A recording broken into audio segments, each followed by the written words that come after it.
ផ្អើលទាំងអ្នកស្រែពីមកវត្តត្រពាំងជ្រែសប្បាយគ្រប់គ្នា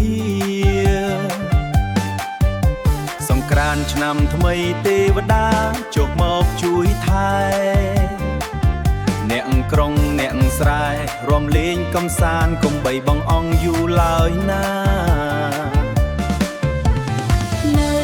ក្រៅទីធ្លាវត្តមានការប្រកួតបាល់ទាត់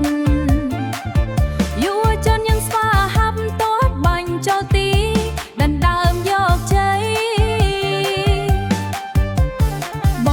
ងប្អូនប្រុសស្រីស្រែកហូកិនជ្រាវលើកទឹកចិត្តកៃចិត្តកីឡាករឲ្យលេងអស់ពីសមត្ថភាពវត្តត្រពាំងជ្រែសង្ក្រានต์សប្បា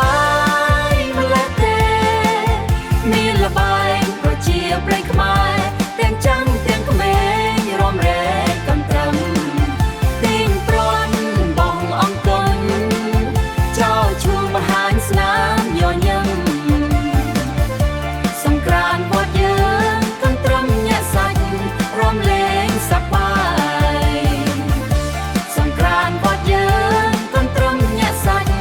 រំលេងសប្បាយមើលចុងខាងនោះ